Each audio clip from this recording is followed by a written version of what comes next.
বিশ্বকাপ ফুটবলের পরিধি বাড়ার সাথে সাথে বিশ্ব ফুটবলের নিয়ন্ত্রক সংস্থার আয় ও অংশগ্রহণকারী দলগুলোর জন্য পুরস্কারের অর্ধেক পরিমাণ অতীতের সব রেকর্ড ছাড়িয়ে গেছে।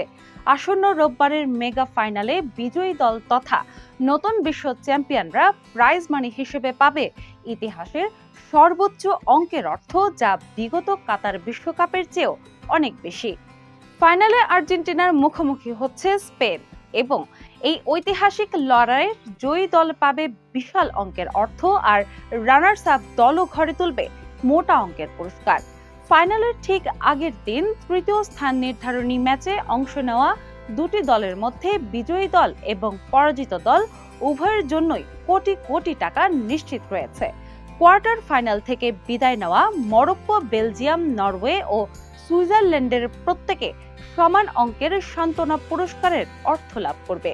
এছাড়া নকআউট পর্বের শেষ 16 এবং শেষ 32 থেকে বিদায় নেওয়া দলগুলোর প্রত্যেকে ক্রমান্বয়ে নির্দিষ্ট পরিমাণ অর্থ ঘরে তুলবে। এমনকি গ্রুপ পর্ব থেকে বিদায় নেওয়া দলগুলো তাদের প্রস্তুতি খরচ সহ একটি সম্মানজনক অঙ্কের আর্থিক অনুদান নিশ্চিত করেছে। ফুটবলের প্রধান এই সংস্থাটি প্রাইজ মানির পুরো অর্থ সরাসরি সংশ্লিষ্ট দেশের ফুটবল ফেডারেশনকে প্রদান করবে, যা পরবর্তীতে খেলোয়াড়দের বোনাস ও তৃণমূলের উন্নয়নে ব্যয় হয়। যদিও বিশ্ব ফুটবলের এই নিয়ন্ত্রক সংস্থাটি একটি অলাভজনক প্রতিষ্ঠান, তবুও এবারের আসর থেকে তাদের মোট রাজস্ব আয়ের লক্ষ্যমাত্রা ছাড়িয়েছে $1,000 কোটি। আয়ের এই অভাবনীয় বৃদ্ধির কারণে বিগত 4 বছরের চক্রের তুলনায় এবারের আসরে চ্যাম্পিয়নদের পুরস্কারের অর্থ অনেক বেশি দৃশ্যমান হচ্ছে। ইতিহাসের দিকে তাকালে দেখা যায় প্রায় 4.5 দশক আগে স্পেন বিশ্বকাপে বিশ্ব চ্যাম্পিয়ন ইতালি যে অর্থ পেয়েছিল তার চেয়ে এবারের চ্যাম্পিয়নরা 20 গুণেরও বেশি অর্থ পাচ্ছে। আর্থিক পুরস্কারের পাশাপাশি রোববারের ফাইনালে বিজয়ী দলের খেলোয়াড় ও কোচিং স্টাফদের প্রত্যেকের গলায় উঠবে ঐতিহাসিক সোনার মেডেল।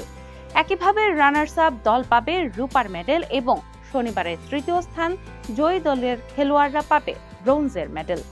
অতীতের নিয়মে কেবল মূল একাদশ মেডেল পেলেও পরবর্তীতে ঐতিহাসিক ঘোষণার মাধ্যমে স্কোয়াডে থাকা সকল খেলোয়াড়কেই মেডেল দেওয়ার নিয়ম চালু হয়। দলগত ট্রফি ও মেডেলের পাশাপাশি ফাইনাল শেষে দুর্দান্ত পারফর্ম করা রেফারি ও ম্যাচ অফিসিয়ালদেরও মেডেল দিয়ে সম্মানিত করা হবে।